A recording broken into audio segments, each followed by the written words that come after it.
आज की दुनिया की सबसे बड़ी सच्चाई क्या है जानते हैं आप? अगर आप सिर्फ अपनी मेहनत के बदले पैसा कमाते रहेंगे तो आप पूरी जिंदगी काम करते रहेंगे, लेकिन जिस दिन आपका पैसा आपके लिए काम करना शुरू कर देगा उसी दिन से आपकी असली आजादी शुरू होगी।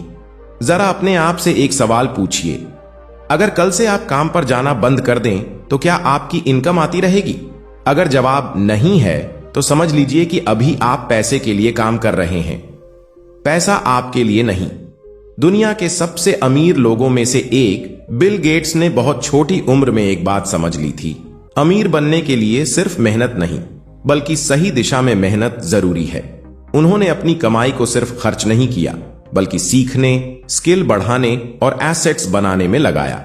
वो रोज घंटों पढ़ते थे, नई चीजें सीखते थे और अपने दिमाग को ऐसा बनाते थे जो मौके पहचान सके।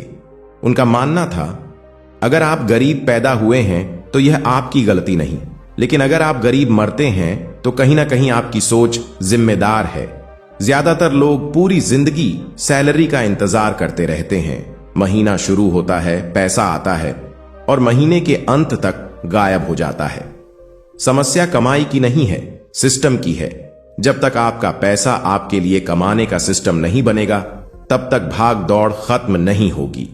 आज इस वीडियो में आप 7 ऐसे तरीके सीखेंगे जिनसे आपका पैसा आपके लिए पैसा बनाएगा, वो भी आपकी रोजमर्रा की जिंदगी से जुड़े उदाहरणों के साथ। ये सिर्फ अमीर लोगों के लिए नहीं है बल्कि आपके और हमारे जैसे आम लोगों के लिए है। लेकिन सावधान रहिए, इस वीडियो में कुछ ऐसे सच सामने आएंगे जो आपकी सोच को झटका दे सकते हैं। तो वीडियो को आखिर तक जरूर देखिए, क्योंकि हो सकता है आज जो आप सीखें वही आपकी आने वाली 10 साल की जिंदगी बदल दे। Number 1, investment. पैसा सिर्फ बचाइए मत, उसे बढ़ाइए। ज्यादातर लोग अपनी पूरी जिंदगी पैसे बचाने में लगा देते हैं। हर महीने इनकम आती है, खर्च निकालकर थोड़ा सा पैसा बैंक में रख दिया जाता है और हमें लगता है कि हम फाइनेंशियली सेफ हैं। लेकिन सच यह है कि सिर्फ सेविंग आपको सुरक्षित तो रखती है, आगे नहीं बढ़ाती। बैंक में रखा पैसा दिखने में उतना ही रहता है, लेकिन इन्फ्लेशन धीरे धीरे उसकी ताकत कम कर देता है। आज जो चीज 100 रुपये में मिलती है, कुछ साल बाद वही ज्यादा कीमत में मिलेगी। मतलब आपका पैसा बढ़ नहीं रहा बल्कि उसकी वैल्यू कम हो रही है। यहीं पर इन्वेस्टमेंट की अहमियत समझ में आती है। इन्वेस्टमेंट का मतलब है पैसे को ऐसी जगह लगाना जहां वह समय के साथ बढ़ सके, जैसे स्टॉक्स, म्यूचुअल फंड्स, बिजनेस या किसी वैल्यूएबल एसेट में निवेश करना। जब पैसा सही जगह इन्वेस्ट होता है तो कंपाउंडिंग की ताकत धीरे धीरे उसे मल्टीप्लाई करने लगती है। शुरुआत में ग्रोथ छोटी लगती है, लेकिन समय के साथ उसका असर बड़ा दिखाई देता है। बिल गेट्स इसका एक मजबूत उदाहरण है। जब उन्होंने माइक्रोसॉफ्ट से कमाई शुरू की तब उन्होंने सारा पैसा एक ही जगह नहीं रखा। उन्होंने अपनी इन्वेस्टमेंट फर्म कैस्केड इन्वेस्टमेंट के जरिए अलग अलग कंपनियों में निवेश किया। Berkshire Hathaway, Canadian National Railway और कई बड़ी कंपनियों में उनके इन्वेस्टमेंट्स हैं। आज उनकी वेल्थ का बड़ा हिस्सा सिर्फ माइक्रोसॉफ्ट की कमाई से नहीं बल्कि उनके इन्वेस्टमेंट्स की ग्रोथ से बना है। इसलिए सिर्फ पैसा बचाने पर मत रुकिए। अपनी इनकम का एक हिस्सा सोच समझकर इन्वेस्ट कीजिए। धीरे धीरे वही आदत आपके फाइनेंशियल फ्यूचर को मजबूत बना सकती है। Number 2, compounding. धीरे चलने वाला जादू। कॉम्पाउंडिंग को अक्सर लोग बोरिंग समझते हैं क्योंकि इसमें तुरंत बड़ा रिजल्ट दिखाई नहीं देता, लेकिन सच्चाई यह है कि यही वह ताकत है जिससे पैसा अपने आप पैसा बनाना शुरू करता है। कंपाउंडिंग का सीधा मतलब है आपके इन्वेस्टमेंट पर जो रिटर्न मिलता है वह भी आगे जाकर रिटर्न कमाने लगता है। यानी सिर्फ आपका लगाया हुआ पैसा ही नहीं बल्कि उस पर मिला प्रॉफिट भी आपके लिए काम करने लगता है। मान लीजिए आपने हर महीने 2000 रुपये इन्वेस्ट करना शुरू किया। पहले साल आपको ग्रोथ बहुत छोटी लगेगी, दूसरे साल भी कोई बड़ा बदलाव महसूस नहीं होगा। हो सकता है आपको लगे कि इतना इंतजार करने का फायदा क्या है, लेकिन जैसे जैसे समय बीतता है वही छोटी छोटी रकम जुड़कर बड़ी होने लगती है। 5 से 10 साल बाद ग्रोथ की रफ्तार अचानक तेज लगने लगती है। बिल्कुल स्नोबॉल की तरह जो पहाड़ से नीचे आते आते बड़ा होता जाता है। यहीं पर ज्यादातर लोग रुक जाते हैं। वे शुरुआत तो करते हैं लेकिन पेशेंस नहीं रख पाते।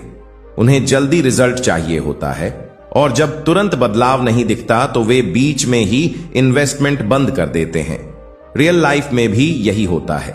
कई लोग जिम ज्वाइन करते हैं, पहले महीने शरीर में ज्यादा फर्क नहीं दिखता तो मोटिवेशन कम हो जाता है, लेकिन जो लोग सालों तक नियमित जाते हैं वही असली ट्रांसफॉर्मेशन देखते हैं। पैसे के मामले में भी यही नियम लागू होता है। कंसिस्टेंसी साधारण लग सकती है लेकिन असली ताकत उसी में छिपी होती है। धीरे धीरे किया गया लगातार इन्वेस्टमेंट ही लंबे समय में बड़ा फर्क पैदा करता है। नंबर 3, डिविडेंड इनकम, सोते समय भी कमाई। कई बड़े निवेशक ऐसी कंपनियों के शेयर खरीदते हैं जो हर साल या हर तिमाही डिविडेंड देती हैं। डिविडेंड का अर्थ है कि कंपनी अपने प्रॉफिट का एक हिस्सा सीधे अपने शेयर होल्डर्स में बांटती है। यानी अगर आपने उस कंपनी में निवेश किया है तो आपको उसके मुनाफे का हिस्सा नियमित रूप से मिलता रहेगा। यही डिविडेंड इनकम है, ऐसी आय जो आपके रोज काम करने पर निर्भर नहीं होती। बिल गेट्स की इन्वेस्टमेंट फर्म कैस्केड इन्वेस्टमेंट ने वर्षों से ऐसी मजबूत और स्थापित कंपनियों में निवेश किया है जो स्थिर कैश फ्लो और नियमित डिविडेंड देती हैं। माइक्रोसॉफ्ट से अलग होने के बाद गेट्स ने सिर्फ तेजी से बढ़ने वाली कंपनियों पर ही ध्यान नहीं दिया, बल्कि उन बिजनेस को भी चुना जो लगातार नकदी प्रवाह देते हैं। कैनेडियन नेशनल रेलवे और कई कंज्यूमर ओरिएंटेड कंपनियां उनके पोर्टफोलियो का हिस्सा रही हैं। इस रणनीति ने उनकी इनकम को एक ही स्रोत तक सीमित नहीं रहने दिया, बल्कि अलग अलग इन्वेस्टमेंट से स्टेडी कैश फ्लो मिलता रहा। सफल लोग आमतौर पर केवल सैलरी या एक बिजनेस पर निर्भर नहीं रहते। वे इनकम के कई स्रोत बनाते हैं और डिविडेंड इनकम उनमें से एक महत्वपूर्ण हिस्सा होती है। बहुत लोगों को लगता है कि पैसिव इनकम शुरू करने के लिए बड़ी पूंजी चाहिए, जबकि सच ये है कि छोटी राशि से भी शुरुआत की जा सकती है। सही कंपनियों का चयन, नियमित निवेश और धैर्य के साथ डिविडेंड इनकम समय के साथ मजबूत फाइनेंशियल सपोर्ट बन सकती है। Number 4, mutual funds / index funds, समझदारी से निवेश करने वालों की पसंद। हर किसी के पास इतना समय, अनुभव या नॉलेज नहीं होता कि वह खुद बैठकर हर कंपनी के शेयर का एनालिसिस करे। स्टॉक मार्केट में सही कंपनी चुनना, उसके फाइनेंशियल रिपोर्ट्स समझना, मार्केट ट्रेंड्स को पढ़ना, यह सब आसान काम नहीं है। यहीं पर म्यूचुअल फंड्स और इंडेक्स फंड्स एक प्रैक्टिकल और आसान विकल्प बन जाते हैं। इसमें आपका पैसा एक फंड में जाता है और प्रोफेशनल फंड मैनेजर्स उसे अलग अलग कंपनियों में इन्वेस्ट करते हैं। यानी आपका इन्वेस्टमेंट एक ही कंपनी पर डिपेंड नहीं रहता, बल्कि कई कंपनियों में बंट जाता है, जिससे रिस्क कम हो जाता है और ग्रोथ की संभावना संतुलित रहती है। इंडेक्स फंड्स तो और भी सिंपल होते हैं। ये किसी बड़े इंडेक्स जैसे निफ्टी 50 या सेंसेक्स को फॉलो करते हैं। मतलब आप एक तरह से पूरी टॉप कंपनीज की परफॉर्मेंस में हिस्सा ले रहे होते हैं, बिना हर कंपनी को अलग अलग चुनने की झंझट के। लॉन्ग टर्म में यह तरीका डिसिप्लिन्ड और स्टेबल ग्रोथ देने के लिए जाना जाता है। डेली लाइफ में इसे ऐसे समझिए, अगर आप अकेले एक छोटा बिजनेस शुरू करते हैं तो पूरा रिस्क आपके ऊपर होता है, लेकिन अगर आप पार्टनरशिप में अलग अलग बिजनेसेस में थोड़ा थोड़ा पैसा लगाते हैं तो एक जगह नुकसान होने पर दूसरी जगह से बैलेंस बन सकता है। म्यूचुअल फंड्स भी यही काम करते हैं। वे डाइवर्सिफिकेशन के जरिए आपके रिस्क को फैलाते हैं। बिल गेट्स जैसे बड़े इन्वेस्टर्स भी डाइवर्सिफिकेशन की स्ट्रैटेजी अपनाते हैं। वे अपना सारा पैसा एक ही कंपनी में नहीं रखते, बल्कि अलग अलग सेक्टर्स में इन्वेस्ट करते हैं। यही समझदारी म्यूचुअल फंड्स और इंडेक्स फंड्स आम लोगों को आसान तरीके से सिखाते हैं। अगर आप सिंपल, डिसिप्लिन्ड और लॉन्ग टर्म अप्रोच चाहते हैं तो यह तरीका आपके लिए मजबूत शुरुआत बन सकता है। नंबर 5, बिजनेस इन्वेस्टमेंट, दूसरे के बिजनेस से कमाई।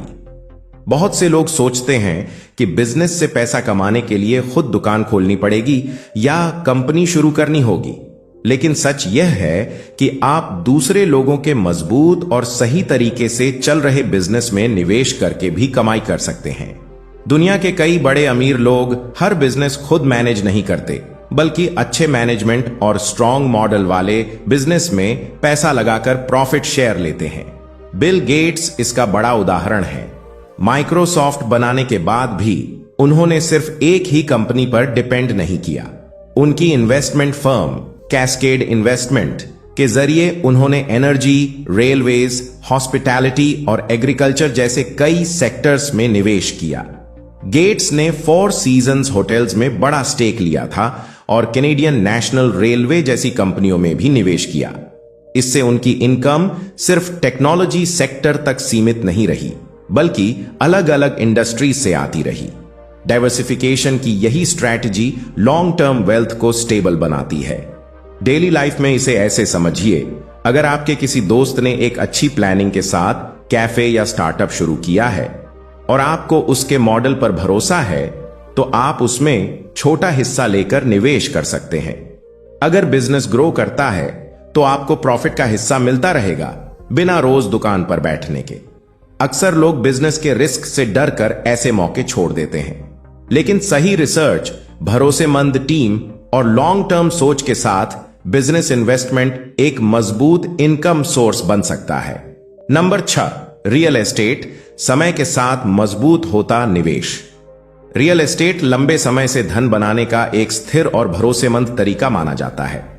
जमीन, प्लॉट या घर जैसी संपत्तियां समय के साथ अपनी कीमत बढ़ाने की क्षमता रखती है।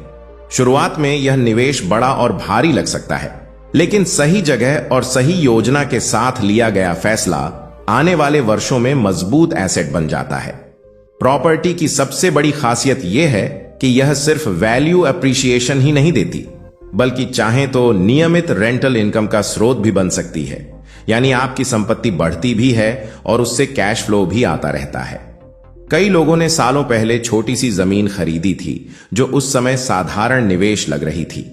आज वही संपत्ति कई गुना कीमत पर बिक रही है। फर्क सिर्फ एक चीज ने पैदा किया, समय। रियल एस्टेट में तेजी से अमीर बनने की सोच काम नहीं करती। यहां धैर्य और लंबी अवधि की दृष्टि जरूरी होती है। अक्सर लोग सही समय का इंतजार करते रहते हैं, कभी कीमत कम होने का, कभी बाजार स्थिर होने का। लेकिन संपत्ति बनाने वाले लोग समय को अपने पक्ष में काम करने देते हैं। जल्दी शुरुआत करना और लंबे समय तक टिके रहना ही इस क्षेत्र की असली ताकत है। नंबर 7, मल्टीपल इनकम स्ट्रीम्स, एक नहीं कई रास्तों से पैसा। सबसे बड़ी फाइनेंशियल कमजोरी तब पैदा होती है जब कोई व्यक्ति सिर्फ एक ही इनकम सोर्स पर निर्भर रहता है। नौकरी हो या एक ही बिजनेस, अगर वही रुक जाए तो पूरी आर्थिक व्यवस्था हिल जाती है। इसी कारण समझदार लोग अपनी आय को अलग अलग स्रोतों में बांटते हैं। जब कमाई कई रास्तों से आती है, जैसे investment returns, rent, dividend, digital income या बिजनेस प्रॉफिट, तो स्टेबिलिटी बढ़ जाती है और जोखिम कम हो जाता है। सोचिए, अगर किसी किसान के पास सिर्फ एक ही फसल हो और मौसम खराब हो जाए तो उसकी पूरी मेहनत खतरे में पड़ सकती है।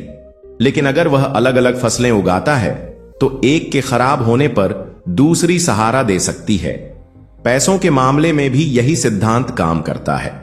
इनकम के स्रोत जितने विविध होंगे, फाइनेंशियल लाइफ उतनी ही संतुलित होगी।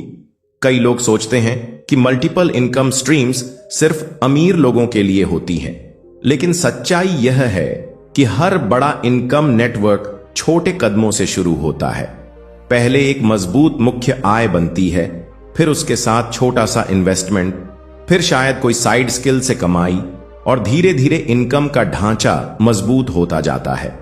बिल गेट्स की वेल्थ स्ट्रक्चर भी इसी सोच पर आधारित रही। माइक्रोसॉफ्ट उनकी मुख्य पहचान थी, लेकिन उनके पास इन्वेस्टमेंट्स, डिविडेंड्स और अलग अलग सेक्टर्स से आने वाली आय भी रही। यही डाइवर्सिफिकेशन उन्हें लॉन्ग टर्म स्टेबिलिटी देता रहा। फाइनेंशियल फ्रीडम एक ही दरवाजे से नहीं आती। जब आय के कई रास्ते बनते हैं, तब असली सुरक्षा और आत्मविश्वास पैदा होता है। तो दोस्तों, आज आपने सीखा कि पैसा सिर्फ कमाने की चीज नहीं है, बल्कि उसे सही दिशा दी जाए तो वही पैसा आपके लिए काम करना शुरू कर देता है।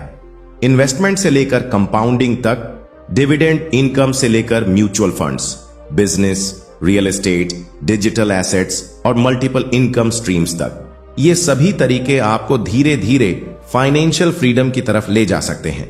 फर्क बस इतना है कि कुछ लोग सीख कर एक्शन लेते हैं और कुछ लोग सिर्फ सोचते रह जाते हैं। याद रखिए, शुरुआत छोटी हो सकती है लेकिन माइंडसेट बड़ा होना चाहिए। आज लिया गया एक सही फाइनेंशियल फैसला आने वाले 5 से 10 साल बदल सकता है। आपका फ्यूचर आज के डिसीजंस पर डिपेंड करता है। अब मैं आपसे एक छोटा सा कमिटमेंट चाहता हूं। अगर आप सच में चाहते हैं कि आपका पैसा आपके लिए काम करे तो नीचे कमेंट में सिर्फ एक शब्द लिखिए, स्टार्ट। वीडियो पसंद आया हो तो लाइक जरूर कीजिए, अपने दोस्तों और फैमिली के साथ शेयर कीजिए और ऐसे ही पावरफुल फाइनेंशियल कंटेंट के लिए चैनल को सब्सक्राइब करना बिल्कुल मत भूलिए। मिलते हैं अगले वीडियो में एक नई सोच और नई स्ट्रैटेजी के साथ।